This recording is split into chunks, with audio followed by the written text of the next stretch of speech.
Olá, meus queridos obscuros. Hoje vou falar sobre o pica-pau. Vamos começar, meus queridos obscuros.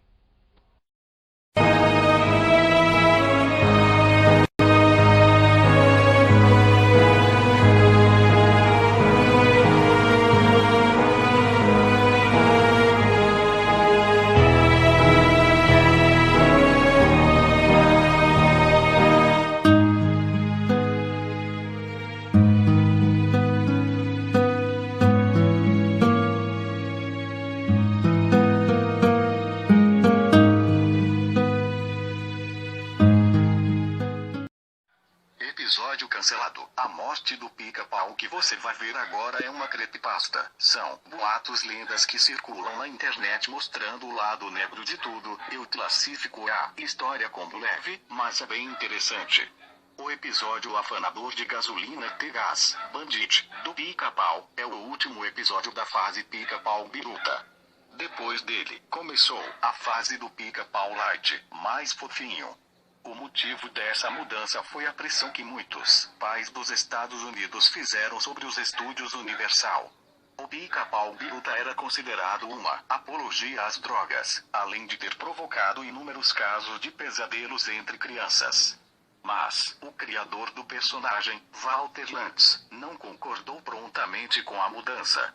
Como, naquela época, início dos anos 40, o pica-pau ainda estava longe do sucesso que conseguiria posteriormente, Lantz disse que preferia cancelar o personagem a vê-lo se transformar em algo completamente diferente do planejado.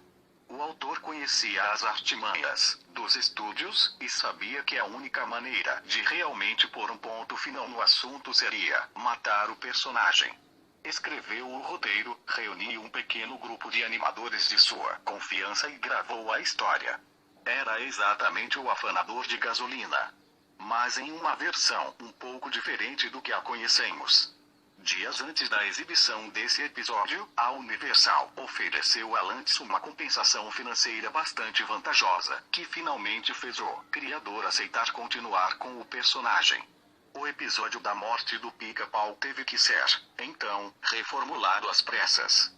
95% dele pôde ser aproveitado, tendo sido modificado apenas o final. Para ser mais exato, também foi acrescentada uma fala no começo do episódio, quando o pica-pau diz em A Necesseria viu "Eu sou um mal necessário", que na dublagem ficou "Eu sou um diabo necessário". Isso mostra claramente o ponto de vista de Lantz sobre as mudanças que viriam. Era um mal necessário. A fita do episódio original, no qual o personagem morre de verdade, era fácil de ser achada entre os inúmeros arquivos da empresa de Walter Lantz. Isso mudou no final da década de 50, quando a popularidade do pica-pau aumentou incrivelmente. O criador resolveu então escondê-la, por saber como ela poderia ser frustrante para os fãs. Em meados dos anos 90, um grupo de estagiários foi convocado para vasculhar os antigos arquivos dos estúdios de Walter Lantz. O objetivo era achar algumas animações raras e fazer um VHS comemorativo com elas. Uma das fitas encontradas era a do episódio cancelado. Após assistirem, 6 dos estagiários pediram desligamento do projeto, assustados e decepcionados com o que viram. Os outros encaminharam para o coordenador, que imediatamente guardou a fita para se pedir que todos esquecessem aquela bobagem. Não se sabe o que ele fez com ela.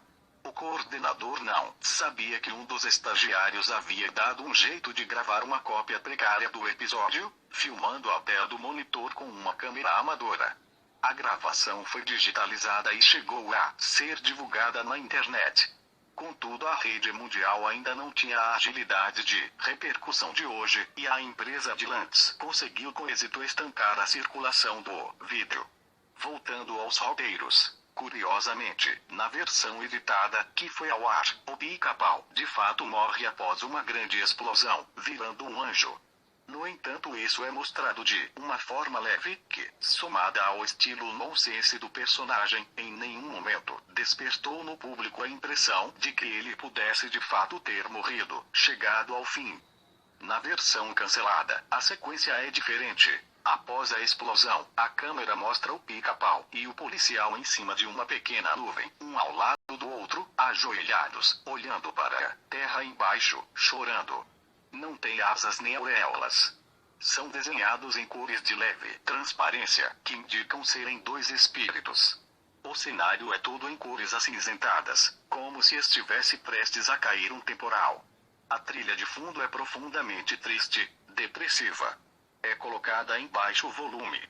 A intenção é dar total ênfase ao choro deles. A câmera corta para um close do rosto do policial. As mãos estão na cabeça, arrancando em desespero pedaços de pele. Seu choro é realmente sofrido, de uma veracidade perturbadora. Cortam a imagem para a terra, onde se vê o corpo do policial em pedaços, como um brinquedo, desmontado. Todos os membros e a cabeça estão separados do tronco. Não há sangue ou vísceras, mas isso não alivia o impacto da cena. Corta para a cabeça. A boca está entreaberta, dela escorre um pequeno filete de saliva. Os olhos, bem arregalados, têm as pupilas muito pequenas, sem brilho, fitando nada. Volta para a imagem dos dois chorando, na nuvem. Ela dura exatos 6 segundos, e cortam para um close do rosto do espírito do pica-pau. Seu choro não apenas é perturbador, como parece ser um desesperado ataque de alguém que está perdendo a sanidade mental, nada mais apropriado para um biruta. Outro ponto que chama